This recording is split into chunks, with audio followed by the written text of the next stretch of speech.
And we continue at 2:05 in the afternoon on the John Phillips Show. Mr. Randy Wangs in Culver City. John, this morning, state senator and congressional candidate Scott Wiener announced legislation that would let San Francisco say bye-bye to PG&E. Yeah, good luck with that.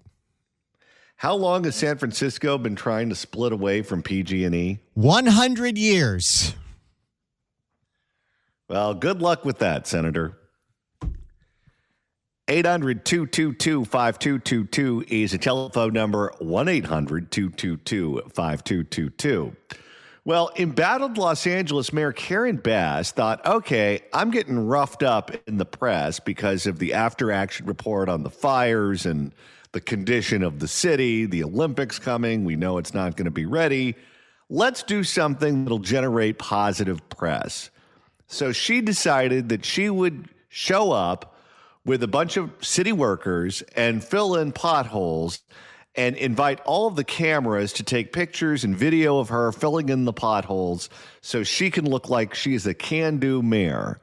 And like everything else with Karen Bass, Randy, this one turned out sideways. What Karen Bass did not expect was Eric Spillman from KTLA to ask her questions that would make her look like a buffoon. And thank God he did it. And this happened on live TV. For more, here's KTLA. Los Angeles Mayor Karen Bass giving us an update on the city's efforts to fill potholes after our recent storms. KTLA's Eric Spillman live in Chinatown with the mayor with that story. Eric, good morning.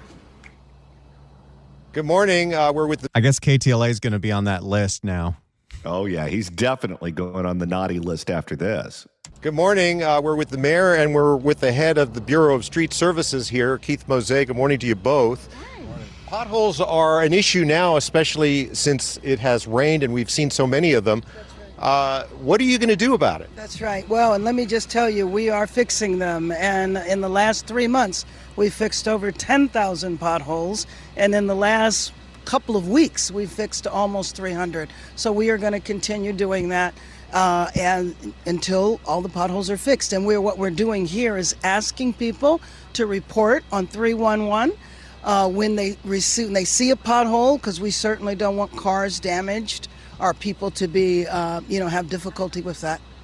Now, we saw you fill a pothole with asphalt here just a few minutes ago, and you're encouraged. What a cheap political ploy. Remember when Arnold got so pissed off that they wouldn't fill a pothole on his street? He did it himself, and then he got in trouble. Yes. You're encouraging people to call 311, but guess what? We know people. I work with people who've called 311. Yeah, KTLA has a guy in their newsroom who's been trying to get a pothole filled for months, so Spillman came ready. Good for him. You're encouraging people to call 311, but guess what? We know people. I work with people who've called 311. Nothing happened. The pothole was never repaired. They called several times over a couple of months. Yes. What do you have to say about that? Let me just tell you that in the last 3 months, we have fixed over 10,000. We have a lot more to fix, but I think this is a reflection of decades of lack of investment in our infrastructure. You can only blame me for the last 4 years of that decades of infrastructure neglect. Oh, yes. That's the problem here. Taxes aren't high enough, which leads to the question, why are they filled in Burbank? And all you got to do is take a trip on Burbank Boulevard or Victory Boulevard or even Magnolia Boulevard and cross over Hollywood Way. You will notice that your car will stop chattering because you're driving on a paved road. And we are definitely addressing that. You talk about that. I mean, we spend so much less here in L.A. Than other cities do. Yes, for example, New York or San Diego, yes. San Francisco. Yes. And we haven't repaved a single city street here since last summer. Well, that's because the city of L.A. is trying to figure out a way around Measure HLA, the voter-passed initiative for all the road diets, where we have to put in a bike lane every time we fix a street. So what the city has decided to do is just never fix a street. Which they're perfectly happy to do because then they save the money. Well, let me just say that we have much more we need to do, which is why I've been developing a comprehensive infrastructure plan. Developing? Your term's almost up. You notice whenever they get called out for not doing something that they were supposed to do, they always say they're working on a comprehensive plan, or we're trying to get to the root causes of it. That's always the cop-out.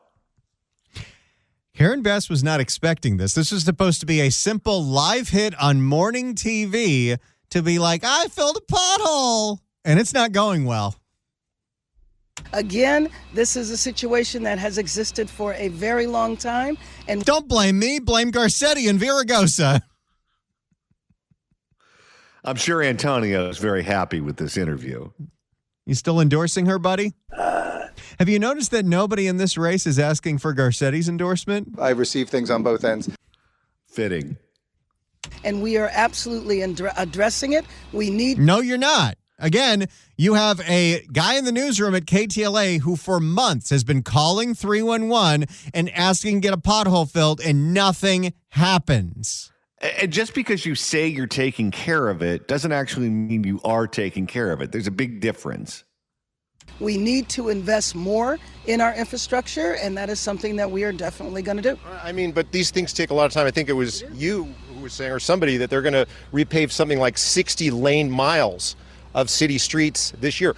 Well, there's 22,000 lane miles in the city of Los Angeles. Right. There so is it's a tiny lot, fraction. There is a lot to do. And whoever set this interview up is getting fired in Karen Bass's office. Oh, she is so pissed off that she's having to answer these questions on morning TV, live morning TV.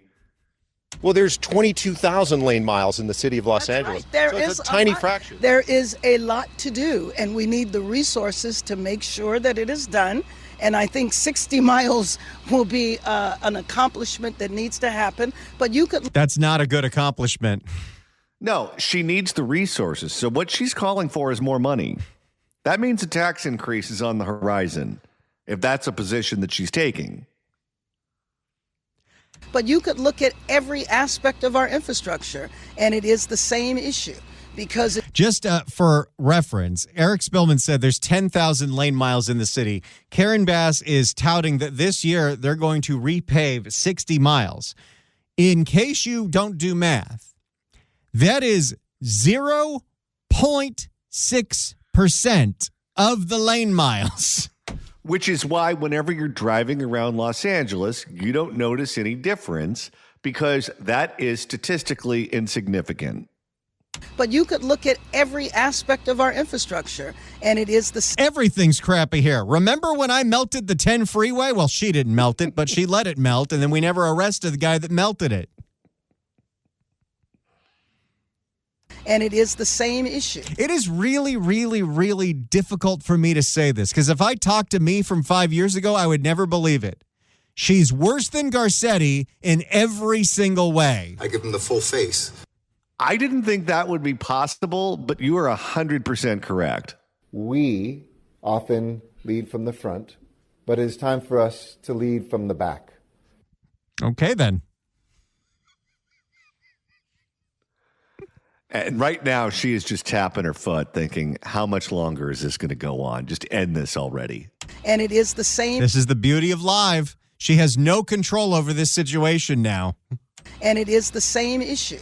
Because if you don't invest for decades, then don't be surprised that you have these problems. You're running for re-election, and you've got a challenger, and you know they're going to judge you based on what you have done. Yes, absolutely. Well, that's a clean Shang, one. you want to help her out with that? You know, they're going to judge you based on what you have done. Yes, absolutely. Ooh, that was timed well. Let me just grab that. Absolutely. Gonna need that. I feel like that will be useful later on in the day. Karen Bass. I already have one. Well, I'm gonna have another one. You can't have enough absolutely's on this show. Collect them all. Absolutely. Like Pokemon. Absolutely. And like I said, in the last 3 months, 10,000 potholes, many more to do. How many potholes are in the city? I'm gonna guess 10 million.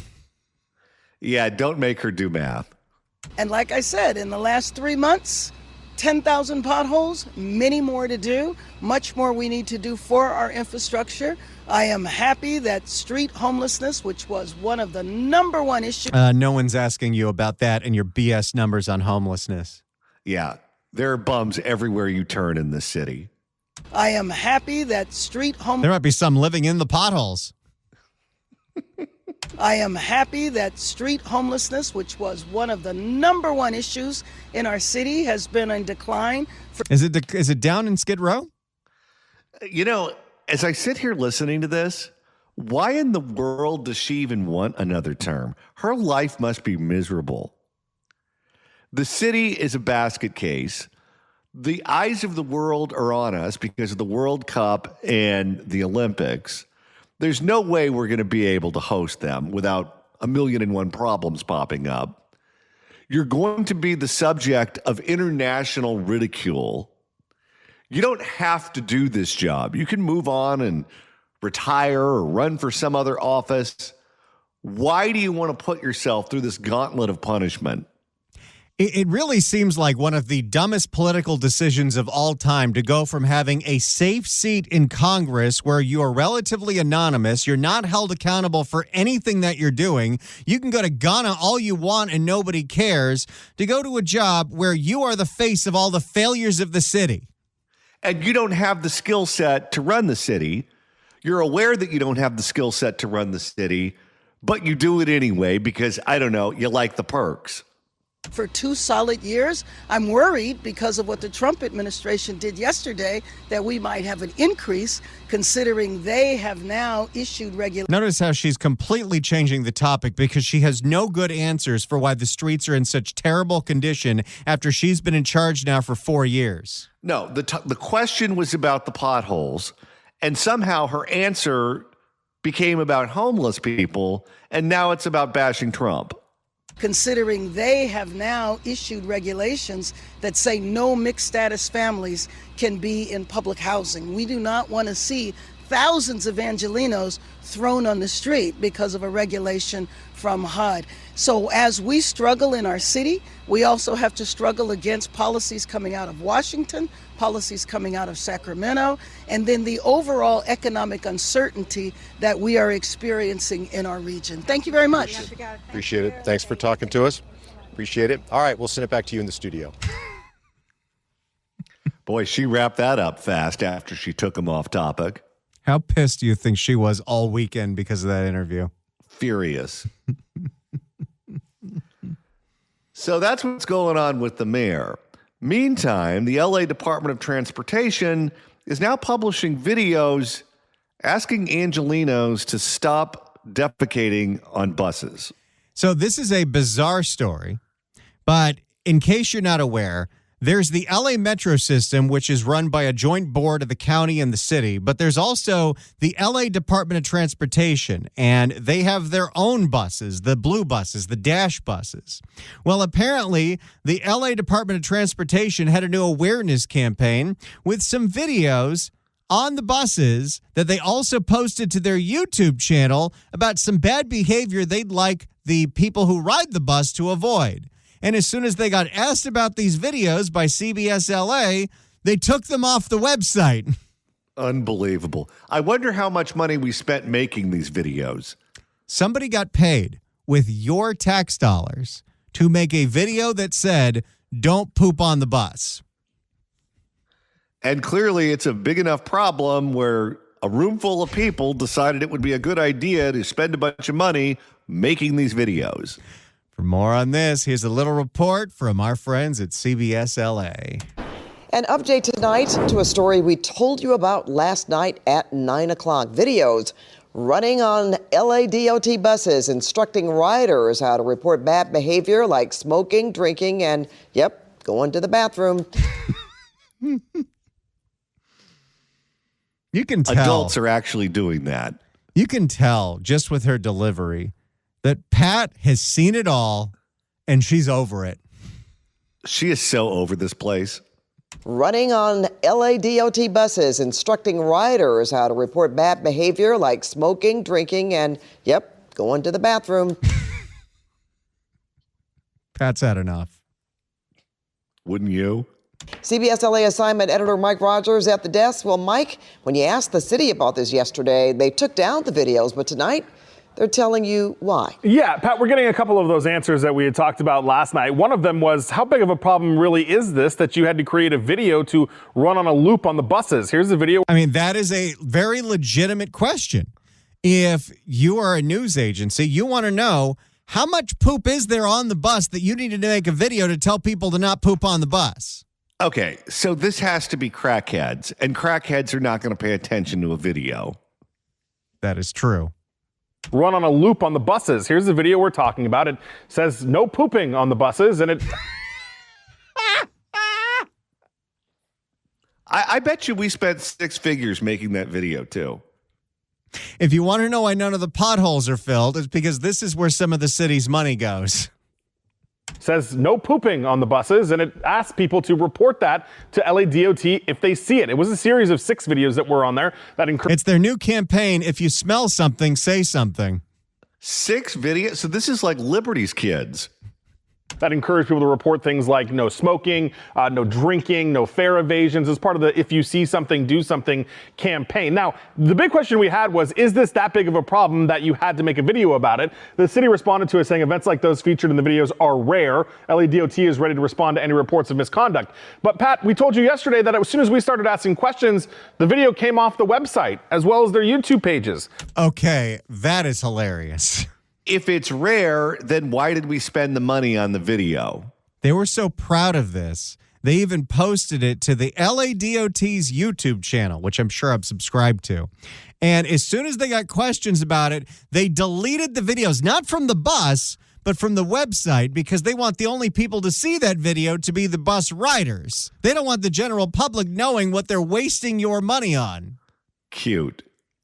City has an answer for that as well. I want to show you the statement they sent to us. The statement says the See Something, Do Something videos are intended for onboard viewing to inform riders how to report, quote, crappy behavior. Oh, boy. Har, har, har. Or negative experiences. Videos were not intended for viewing on the website and have been removed from the webpage. So there you go, Pat. They were only designed to report what the city calls crappy behavior. They actually used the And they actually used the word crappy in the statement. So the city of LA responding with puns to how they're wasting your money on videos telling people not to go number 2 on the dash bus. And keep in mind, we live in a state that doesn't want to require developers to include parking, and they want continued road diets to make commuting in a car untenable, because they want you to sit in human waste on these buses. Yep. And they wonder why no one uses public transit. 800-222-5222 is telephone number. 1-800-222-5222. If you'd like to email the show, you can do so at johnnydon'tlikeshow@gmail.com. That's johnnydon'tlikeshow@gmail.com.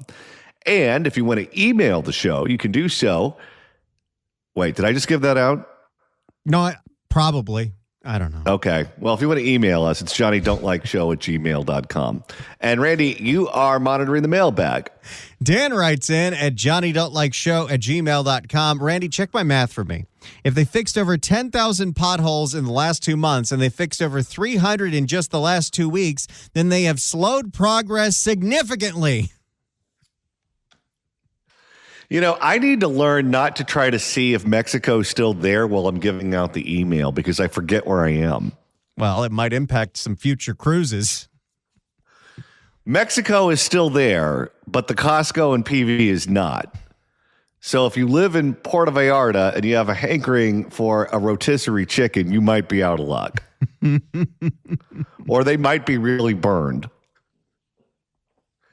And Randy, if you were to listen to us on the weekends in Fresno, that's easy to do. All you got to do is go to KMJ, our sister station in Fresno, because we're doing the Fix California Hour replay, a special package version of the Fix California Hour every Saturday at noon.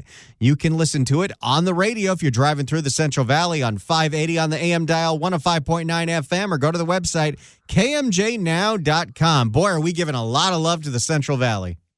800-222-5222 is the telephone number. 1-800-222-5222. If you'd like to email the show, you can do so at johnnydon'tlikeshow@gmail.com. That's johnnydon'tlikeshow@gmail.com. And Randy, you're monitoring the mailbag. Samuel writes in at johnnydon'tlikeshow@gmail.com in all caps. Every day I listen to your show, I am so happy I live in Orange County.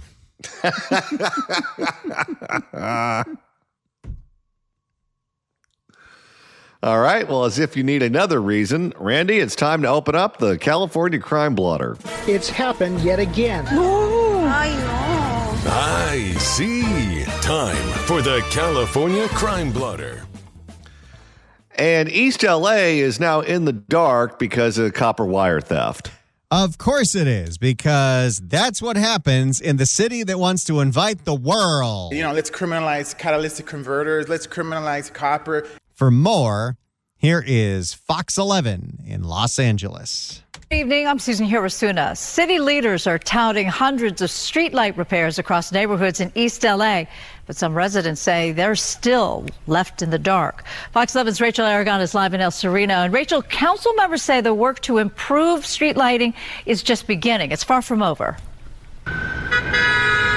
Correct. Many repairs. Seriously, we're inviting how many different countries to come visit this city, and half the city is plunged into darkness because of crime?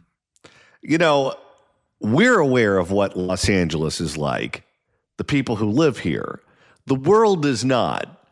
And the public officials escape ridicule at the local level, with the exception of shows like this, because everyone in the news is relying on them for information.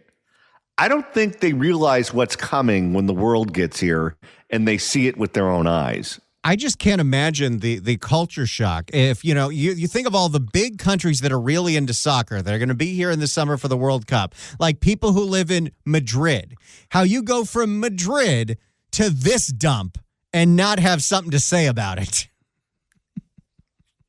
Correct. I miss Madrid. Correct. Many repairs still on the way, but Susan, I also want to point out that residents here in El Sereno She's getting sirened in her own report. Well, it's Los Angeles. It's going to happen. Pointing to this right here, an example of a light that is out here on Northeastern Avenue. But like council members stress, their work is far from over, they say. It just needs more time for more repairs. Yeah, just keep electing the same people that are in charge, and we'll continue to not solve a problem. Business as usual in L.A.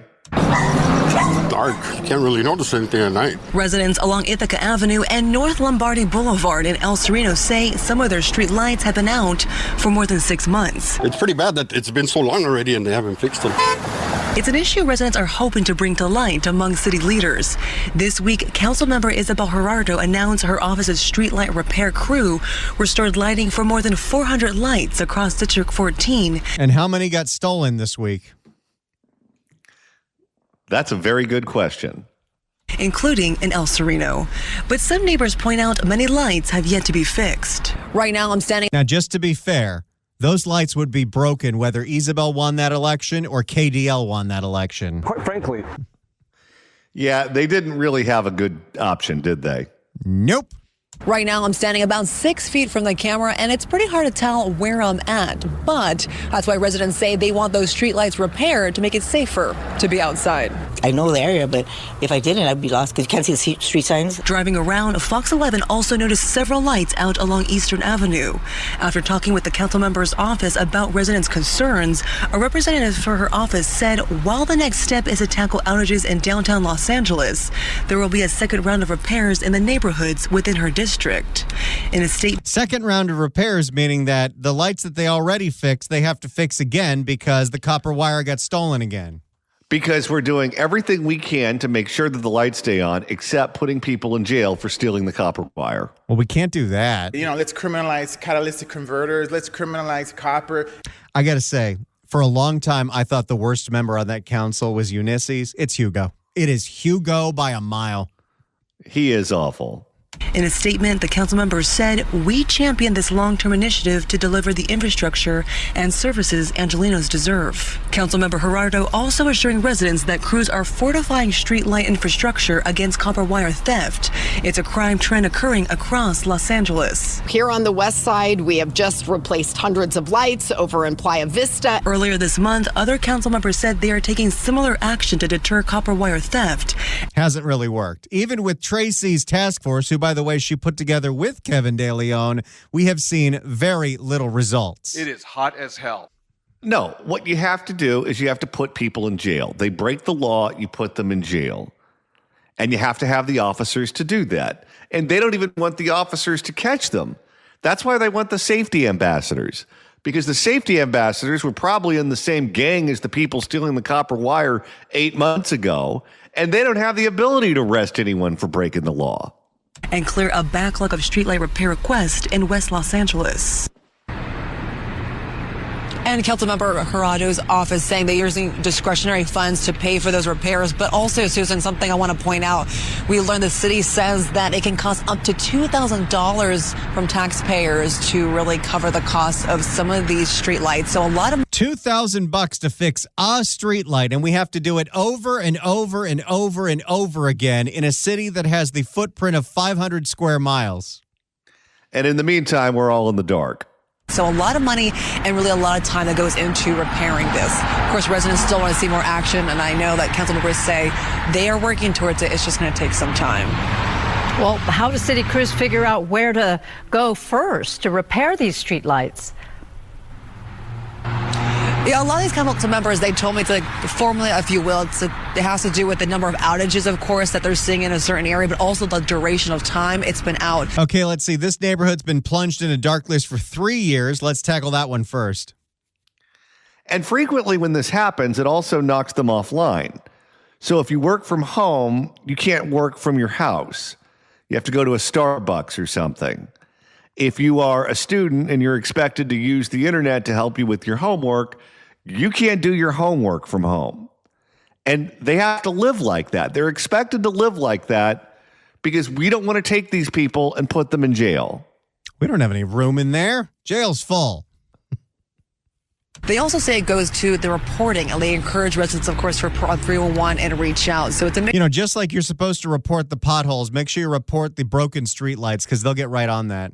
Yeah, just give us more information that we're not going to do anything with. 311 and reach out. So it's a mixture of all those things. But El Cerrito and Lincoln Heights has seen a lot of outages in 2025. So that's why they said they were starting in these areas. All right, Rachel, thank you. And I do know there are some parts of in the city of Los Angeles where they're considering solar lighting to get around that copper wiring altogether. All right, Rachel. I'm sure that these solar panel lights have no valuable components in them whatsoever. It's just wild to me that we bend over backwards because we don't want to acknowledge the obvious, which is that we live around a bunch of animals and with a bunch of animals who have no regard for the rest of society. They're thinking about their drug fix, or they're thinking about what they need that money for, which is not, you have a starving baby at home. These are criminals. These are professional criminals. And they do not care that the people who work from home or the students in the neighborhood can't fulfill their obligations because the thief is so self-centered and so narcissistic that they're the only person that they think about. They could care less about what kind of damage they do to that community as long as they get what they want. And those are the people we're supposed to have the sympathy for? Because guess what? Imagine if you go to your boss and you go, hey, I know I was supposed to get that report done on time. I can't do it, though, because I had no internet at my house. You think the boss wants to hear that? No, that person's going to get in trouble or miss out on a promotion or miss out on closing a deal, whatever.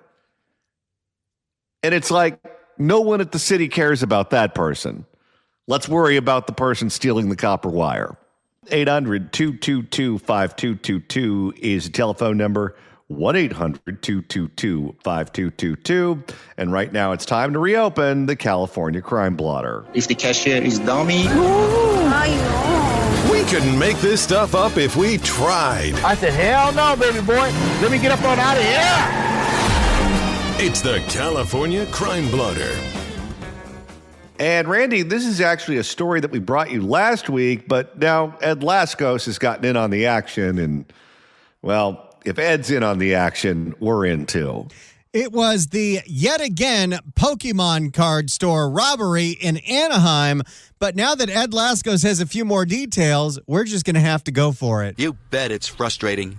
For more, here's Fox 11 and the man, the myth, the legend. And it's on like Donkey Kong. Different Nintendo property. Ed Laskos. Thieves pull off a wild heist in Anaheim, tunneling through walls to steal thousands of dollars worth of Pokemon cards.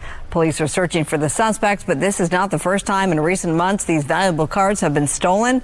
Let's go. Yes, this store was hit just a couple of months ago, and they added a very, very, very high-tech, difficult to break into security door. So the criminals just tunneled through the wall of the next door business. And this isn't something that's just in one part of California. This is LA. This is the Bay Area. This is Orange County. It's all over. Yeah, this one specifically is in Anaheim. Let's go live to Fox 11's Ed Laskos with more on this developing story tonight. I can't imagine the anguish the owners are going through right now. Ed? Yeah, they're heartbroken, Marla, especially when you think about this card shop has been hit now the second time in just the last 6 months alone. The Team Rocket, well, probably the prime suspect in the world of Pokemon. In the real world, though, the prime suspect, 4 suspects. Okay, who wrote that for him? Because that is a very good Pokemon reference, and maybe Ed Laskos has been playing the game. I don't know. I am not buying that at all. Team Rocket reference. I love it. The Team Rocket, well, probably the prime suspect in the world of Pokemon. If you don't know, those are the bad guys in the first Pokemon game 30 years ago. I was about to say, I have no clue what he's talking about there. Ed's got to catch them all. The Team Rocket, well, Ed, did you start with Bulbasaur, Pikachu, or Charmander? The Team Rocket, well, probably the prime suspect in the world of Pokemon. In the real world, though, the prime suspect, 4 suspects. Law enforcement looking for this late hour. Mikey, take us into the story, will you? The Dewey Collectibles shop. It's right next to the insurance office there. You see the big sign. I mentioned the insurance office because that's how the thieves get in this time, through that office, after the card shop put all type of security out front after they were hit last time. Watch. And unfortunately, this is another one of these things that's emerging. We've seen jewelry stores hit the same way, where you could have all the security you want out front, but how exactly you're supposed to reinforce the walls that are next to you in the strip mall? Insurance is also something that the Pokemon card store probably can't buy. So you added that after the last break? Yeah, so we added this. We added this security gate to seal off the front of the store. So this time, the clerks find another way to break in. Check the security video. It shows them busting out a window to the office next door. Then they bust through the wall, and just like that, they are inside Dewey Collectibles. So violent. All for Pokemon cards, of all things. They're worth hundreds of thousands of dollars.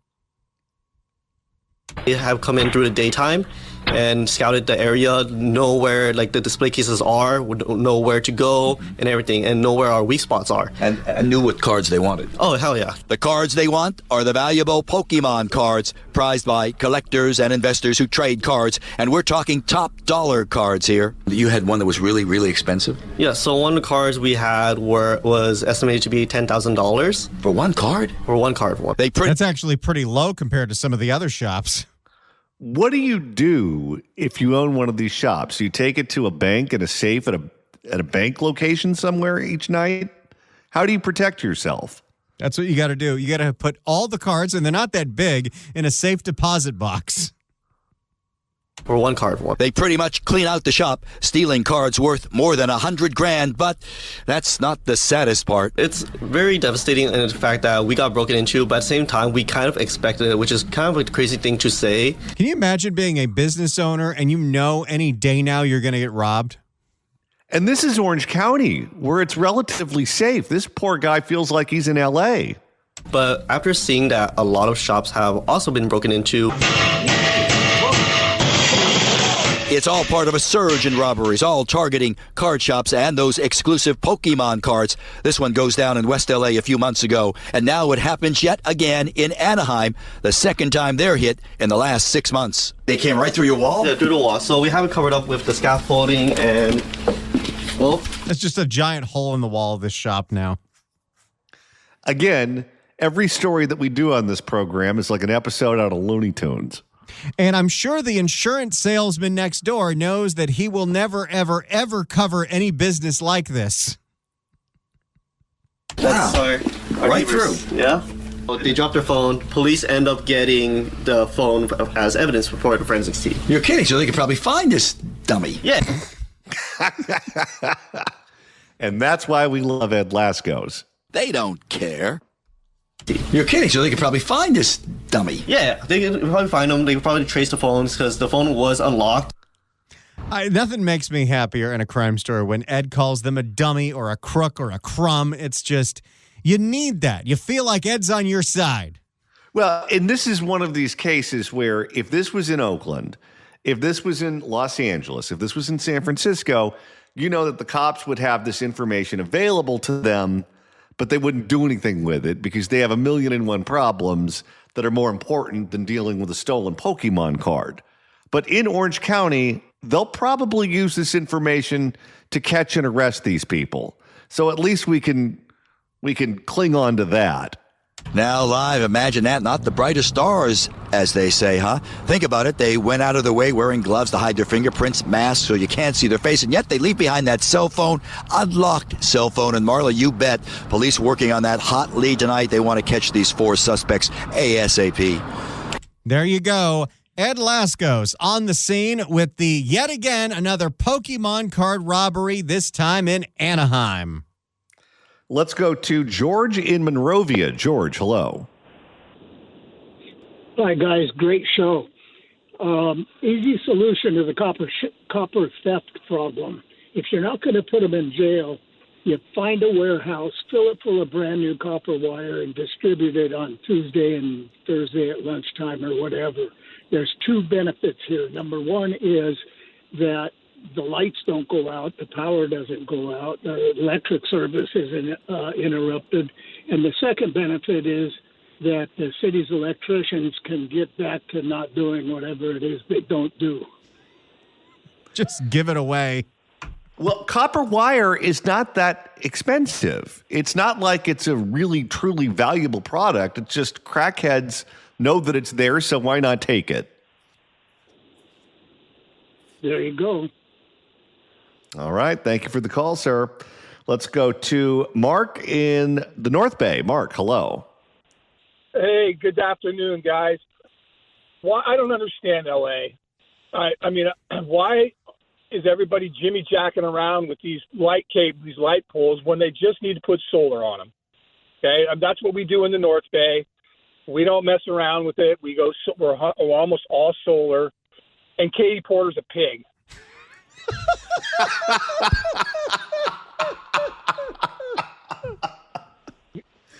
Well, that is quite a button to a call. Thank you for the call, sir. I appreciate it.